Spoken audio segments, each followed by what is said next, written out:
हम समीशंस करेंगे जो एक्सरसाइज 9.4 में और कुछ स्पेशल सीरीज़ करेंगे।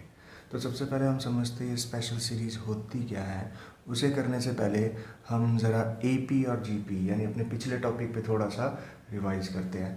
तो आइए सबसे पहले हम क्या करते हैं, एक सीक्वेंस लिखते हैं 2, 4, 6, 8। ठीक है, यहाँ पर मेरे पास फर्स्ट टर्म क्या है 2 और कॉमन डिफरेंस क्या है 4 माइनस 2। इसका मतलब ये जो आपके पास सीक्वेंस है ये आपके पास किस में है, एपी में है। अब उसके बाद एक सेकंड लिखते हैं सीक्वेंस 4, 8, 16, 32। मैं कहता हूँ इन सब का सम फाइंड आउट कीजिए। तो फर्स्ट टर्म 4 होगी, जो कॉमन रेशो है 8/4, ये आपके पास कितना आ गया 2। यानी आपने कह दिया ये जीपी में है। ठीक है, ये कैसे कह पाए, क्योंकि आपके पास यहाँ पर ये जो सीक्वेंस है इनका कॉमन डिफरेंस क्या है, सेम है, second term minus first term. और इसे आपने जीपी में कैसे कहा, क्योंकि second term divided by first term या third term divided by second term, common ratio क्या आ रहा है, सेम।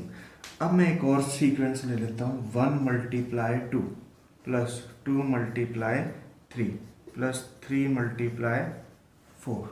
क्लियर है। अब अगर मैं आपको कहता हूँ इसका सम फाइंड आउट करो, तो आप बहुत ही बेस में कितनी टर्म्स है, 3 टर्म्स है, 1 यानी फर्स्ट टर्म a1, a2 और ये a3, ये 3 टर्म्स है। आप क्या करोगे 2 + 6 + 12, तो 12, 6, 18, 18 और 2 20। तो इन सब का जो सम आया वो आपके पास कितना आया, बहुत आसान है। पर अगर मैं इसे 1 × 2, 2 × 3 plus 3 × 4 up to n terms कर देता हूँ, तो क्या होगा, तो आप कहोगे सर तब भी आसान है, 2 + 6 + 12 अप टू n टर्म्स। चलो ये तो कर दिया, पर आप देख रहे हो 6 - 2 4, 12 - 6 कितना आ गया आपके पास, थर्ड टर्म माइनस दिस 6, ये तो एपी में है नहीं। अब उसके बाद हम बात करते हैं किसकी, second term divided by first term या फिर third term divided by second term. आप देख रहे हो यहाँ पर आ गया 3, यहाँ पर आ गया 2, यानी 3 ≠ = 2। इसका मतलब ये भी आपके पास जीपी में नहीं है। तो ऐसे जो आपके पास सीरीज आती है, इन सीरीज को हम क्या कहते हैं, स्पेशल सीरीज। तो अब हमें स्पेशल सीरीज़ का तो पता लग गया कि वो ऐसी सीरीज़ जो ना एपी में है और ना जीपी में है। फिर भी हमें क्या करना है, सम फाइंड आउट करना है। पर इस स्पेशल सीरीज़ का सम फाइंड आउट करने से पहले हम एक टॉपिक के बारे में थोड़ा सा समझते हैं। वो है आपके पास समीशन। समीशन को हम रिप्रेजेंट करते हैं इससे। ठीक है, अब हम क्या करते हैं, यहाँ पर समीशन का मतलब क्या होता है, sum of all terms. Summation का मतलब क्या होता है, सम ऑफ ऑल टर्म्स। इसके लिए मैं आपको बताता हूँ, जैसे मान लीजिए a1 = 3 है, a2 = 4 है और a3 = 6 है। मुझे कहा गया भाई इन तीनों टर्म्स को क्या करना है, प्लस। तो आप कैसे लिखोगे इसे, a1 + a2 + a3 = 3 + 4 + 6। अब आपने यहाँ पर फोकस करना है, ये जो आपकी लेफ्ट हैंड साइड है, a1 + a2 + a3 को आप लिख सकते हो सम ऑफ 3 टर्म्स यानी S3। इससे आप जानते हो भाई इस तरह से लिख सकते हैं हम। ठीक है, अब हम बात करते हैं और किस तरीके से लिख सकते हैं। ये आपके पास है 4, 3, 7, 7, 3, 6, 13। अब हम बात करते हैं भाई ये जो a1, a2, a3 है, इसे हम समीशन की फॉर्म में भी लिख सकते हैं। कैसे, समीशन। समीशन का मतलब ये जितने भी प्लस थे इन सभी प्लस को कंबाइन करके एक बड़ा प्लस लिख दिया, यानी ये। ठीक है, ए जो फिक्स था उसे एज इट इज लिख दिया। क्लियर। अब जो चेंज हो रहा है, देखो क्या चेंज हो रहा है यहाँ, 1, 2, 3, तो यहाँ पर क्या कर दिया i और यहाँ i is equal to 1 to 3। अगर मान लो आप इसे ओपन करते हो इस i को, i is equal to 1 to 3 ai, तो इसका मतलब क्या हो गया, i की वैल्यू एक बार क्या पुट करोगे 1, तो क्या बचा, 1 तो पुट हो गया, तो अब i की वैल्यू कहाँ से स्टार्ट होगी, 2 से 3, ठीक है, सॉरी i। फिर उसके बाद सपोज करो आप 2 भी पुट कर देते हो, a1 plus a2 summation i is equal to 3 और यहाँ पर ai, क्योंकि आपने क्या करा, कॉम्पैक्ट फॉर्म में लिख दिया। ये देखो एक्सपेंडेड फॉर्म में था, इसे आपने किस में लिख दिया, कॉम्पैक्ट फॉर्म में। यही आपका क्या होता है, समीशन। तो अंडरस्टूड सी बात है। मान लो अगर मैं यहाँ पर कहता हूँ, इसे आगे पहले लिख लीजिए a1 a2 a3, यानी इसे ओपन करके यही चीज आई है। क्लियर है। अब मान लीजिए अगर आपके पास कितने टर्म्स हैं, n टर्म्स है, मान लीजिए a1 a2 a3 up to an, तो इसे आप कैसे लिख सकते हो, इसे आप लिख सकते हो समीशन an, ठीक है, या फिर summation i is equal to 1 to n ai।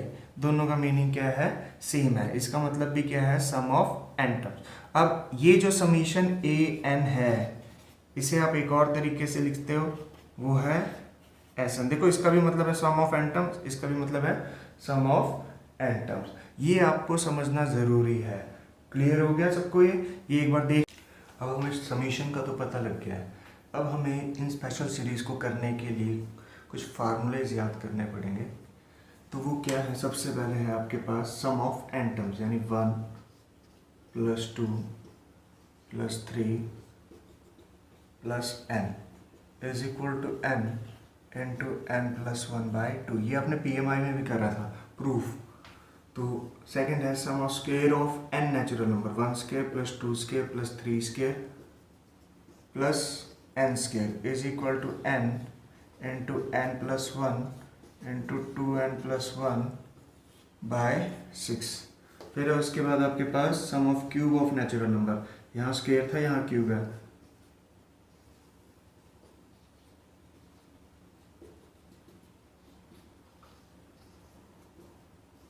n into n + 1/2, बिल्कुल सेम एज इट इज है, बस यहाँ पर क्या आ जाता है आपके पास, होल स्क्वायर। अब यहाँ पर इंपॉर्टेंट चीज क्या है आपकी समझने की, वो ये है, देखो सम ऑफ n नेचुरल नंबर है, तो इसे समीशन की फॉर्म में क्या लिख सकते हैं, समीशन n, ठीक है, समीशन की फॉर्म में क्या लिख सकते हैं, n, क्योंकि 1 जो हमने समझा था उसमें क्या था, 1 2 3 चेंज हो रहा था, यहाँ पर चेंज नहीं हो रहा है। अब यहाँ पर है आपके पास, इसे लिख सकते हैं हम 1 2 3, यानी summation of n square, 1 square 2 square 3 square. देखो जो फिक्स है वो फिक्स है, जो आपके पास चेंज हो रहा है उसे हम वेरिएबल से डिनोट कर रहे हैं। ये है समीशन n क्यूब। यानी आपने ध्यान रखना है, अगर कहीं पर समीशन ऑफ n है तो उसकी जगह आप क्या पुट कर दोगे, n इंटू n + 1/2, ठीक है। उसके बाद कहीं पर समीशन n स्क्वायर है तो उसे क्या, उसकी जगह क्या पुट कर दोगे, n इंटू n + 1 2n + 1/6। और आपके पास अगर कहीं पर समीशन n क्यूब है तो उसकी जगह आप क्या पुट कर दोगे, n इंटू n + 1/2 का होल स्क्वायर। ये इंपॉर्टेंट रिजल्ट्स हैं, तो ये आपको याद होने चाहिए, ठीक है, क्योंकि हम आगे एक्सरसाइज 9.4 में इन्हीं रिजल्ट्स का यूज करेंगे। ये हमारी स्पेशल सीरीज की कैलकुलेशन को क्या कर देता है, इजी कर देता है, ठीक है। तो ये देख लीजिए, एक बार जल्दी से नोट कर लीजिए। समीशन के बारे में स्टडी कर ली, कुछ जो रिजल्ट्स यूज होते हैं वो कर लिए अब हमने। अब हम करेंगे हम अपनी एक्सरसाइज 9.4 कि इन क्वेश्चंस को हमने कैसे करना है। तो जैसे मैंने ये आपके पास पहले ही एक सीक्वेंस लिख दी है, 1 × 2 2 × 3 3 × 4 अप टू n टर्म्स, और आपको क्या फाइंड आउट करना है, सम ऑफ n टर्म्स। तो सबसे पहली बात हमें पता है, ये जो सीक्वेंस है ना ही ये एपी में है और ना ही जीपी में, क्योंकि स्टार्टिंग में जो मैंने एग्जांपल दिया था समझाने के लिए वो यही एग्जांपल था। देख लीजिए 2 6 12, तो हमने देखा था ना ये एपी में थी और ना जीपी में। फिर भी हमसे ये कहा गया कि find the sum of n term, यानी हमें तो इसका sum of n term find out करना ही है। तो देखो कैसे करना है। अब यहाँ पर है मेरे पास a1 का मतलब है 1 × 2, a2 2 × 3, a3 3 × 4। एक चीज़ ध्यान रखना, जब भी आपके पास इस तरह की स्पेशल सीरीज आती है ना, जो ना ही एपी में और ना ही जीपी में, तो ऐसे क्वेश्चन में हम क्या करते हैं, एन टर्म फाइंड आउट करते हैं कि nth टर्म क्या होगी। तो वो nth टर्म हम क्या करते हैं, फर्स्ट टर्म, सेकंड टर्म और थर्ड टर्म को आइडेंटिफाई करके, ठीक है, इसे समझ के करते हैं, अभी nth टर्म क्या बनेगी। जैसे देखो यहाँ पर 1 है तो यहाँ पर भी क्या है 1, पर यहाँ पर क्या है, एक ज़्यादा है। यहाँ पर 2 है तो यहाँ पर भी क्या है 2, पर यहाँ पर क्या है एक ज़्यादा, यानी 2 है तो यहाँ पर क्या है 3। अब देखो यहाँ 3 है तो यहाँ पर भी क्या है 3, और यहाँ पर क्या आ गया 4। तो इसका मतलब ये हो गया कि जो इसकी nth टर्म होगी, अगर यहाँ n है तो मल्टीप्लाई में क्या हो गया n+1। तो यही आपको फाइंड आउट करना होता है। सबसे पहला स्टेप ये है कि मैंने nth टर्म फाइंड आउट कर ली। तो चलो ठीक है, nth टर्म मैंने लिख दिया, n इंटू n+1। क्लियर है यहाँ तक, n इंटू n+1।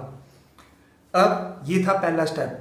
ये जो आपकी सीक्वेंस है ना, first term, second term, third term को देख के आपने क्या फाइंड आउट करना है, nth टर्म करना है। कैसे करा है ये मैंने आपको बता दिया था कि यहाँ 1 है तो यहाँ 1 है, यहाँ एक ज़्यादा है, यहाँ 2 है तो यहाँ 2 है, यहाँ पर क्या है एक ज़्यादा है, यहाँ 3 तो यहाँ 3, यहाँ पर क्या आ गया 4। तो मान लो आगे अगर यहाँ पर 4 होता तो यहाँ भी 4 और यहाँ 5। अब यहाँ n है तो यहाँ पे n, और यहाँ पर क्या हो गया n+1।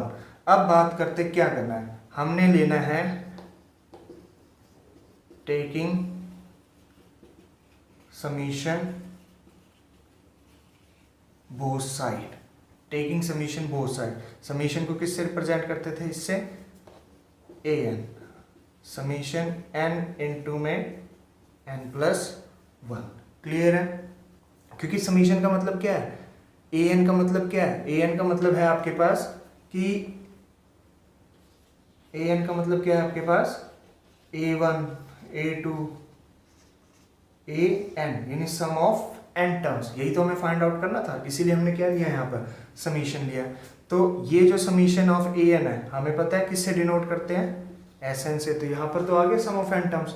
अब यहाँ पर देखिए आप n² प्लस n, मैंने क्या करा, ये जो बाहर ब्रैकेट के बाहर n है इसकी अंदर मल्टीप्लाई कर दिया।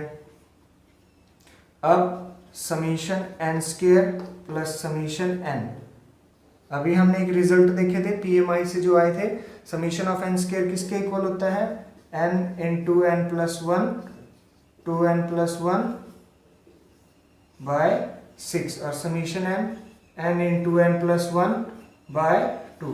इसके बाद आपने क्या करना है कि कुछ भी अगर टर्म्स आपके पास कॉमन आ रही है, तो जैसे क्या कॉमन आ रही है, देखो दोनों टर्म्स के पास एक तो n यहाँ पर भी है, यहाँ पर भी है, n+1 यहाँ पे भी है, यहाँ पर भी है। तो n+1 बाय में 2, तो अंदर क्या टर्म बची 2n+1 बाय 3+1। क्लियर हो गया, क्वेश्चन करेंगे अपना। तो देखिए ये है फर्स्ट टर्म हमारी, यानी a1 is equal to 1 multiply 2 multiply 3।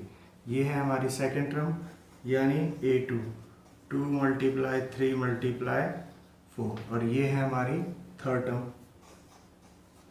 तो हमने क्या ढूंढना है, हमारा पैटर्न, भाई इसमें पैटर्न क्या चल रहा है, ठीक है ना। तो यहाँ पर 1 है तो देखो यहाँ पर 1 है, यहाँ पर एक ज़्यादा है 2, फिर यहाँ पर एक और ज़्यादा यानी 3, यहाँ पर 2 तो यहाँ पर 2, यहाँ 3 एक ज़्यादा, ठीक है, यहाँ 3, यहाँ पर कितना है 2 मोर है इससे, सेम एज इट इज़ यहाँ 3 है तो यहाँ 3, यहाँ 4, यहाँ एक ज़्यादा है, और यहाँ पर 2 ज़्यादा है क्योंकि यहाँ 3 है तो यहाँ पर कितना है 5। तो सेम एज इट इज़ अगर मैं nth टर्म लिखूंगा तो nth टर्म लिखने पर क्या हो जाएगा मेरे पास, n इंटू n+1 इंटू में n+2। आधे बच्चों के माइंड में ये आ रहा होगा कि सर अगर हम ऐसे करें, भाई ये n है इससे एक ज़्यादा और ये 5 इससे एक ज़्यादा, यानी n इंटू में n+1 कर दें।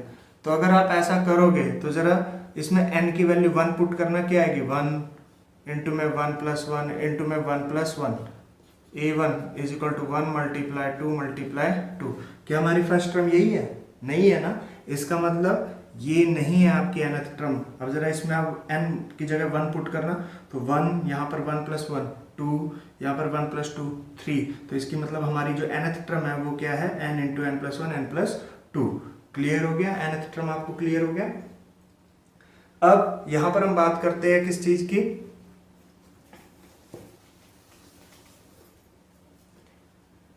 कि nth टर्म तो हमें पता लग गया, an हमारे पास क्या है, an n × n + 1 n + 2। अब वही सेम रिपीट,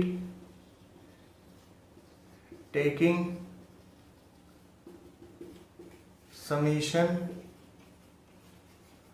बोथ साइड, तो यहां पर हमने समीशन ले लिया, an summation n × n + 1 n + 2। Summation लेने के बाद ये क्या बन गया आपके पास, सम ऑफ n टर्म जो आपको फाइंड आउट करना था, यहाँ पर मल्टीप्लाई कर रहा हूँ n² + n। अब इस सिर्फ n की n + 1 से मल्टीप्लाई करी है, n + 2 एज इट इज। ठीक है यहाँ तक।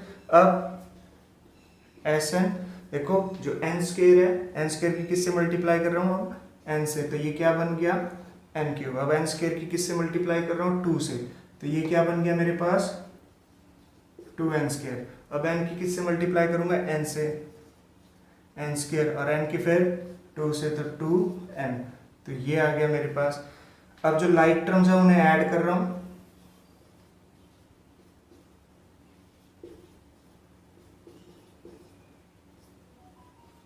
समीशंस को अब अलग अलग कर रहा हूं, summation n³ summation 3n², summation 2n। Clear है यहां तक। अब हम क्या करेंगे, ये रब कर रहा हूं,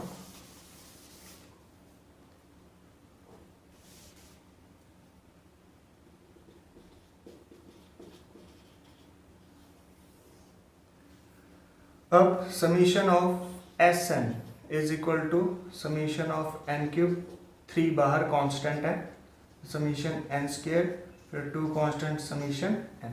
अब हमें इन तीनों के PMI वाले फार्मूले जो रिजल्ट आपको स्टार्टिंग में कहे थे वो याद है, तो वो पुटअप करते हैं इसमें। Sn summation n³ n × n + 1/2 whole square plus 3, यहाँ पर क्या आ गया, n × में n + 1 2n +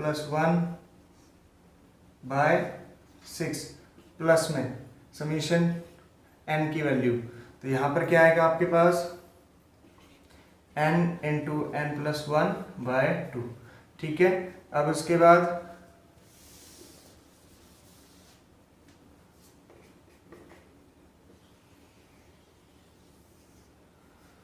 यहां पर क्या आ गया मेरे पास, Sn = n × में n + 1/2, कॉमन ले रहा हूं, यहां से आपके पास क्या आ गया, देखो यहां 2 थे तो एक तो कॉमन आ गया, n × में n + 1/2 प्लस में 2n + 1, क्योंकि n × में n + 1/2 तो कॉमन आ गया, प्लस में n × में n + 1/2 कॉमन, थर्ड टर्म से भी क्या बचा, सिर्फ 2, तो यहां से Sn = n × n + 1/2 n × में n + 1/2 प्लस 2n प्लस 3।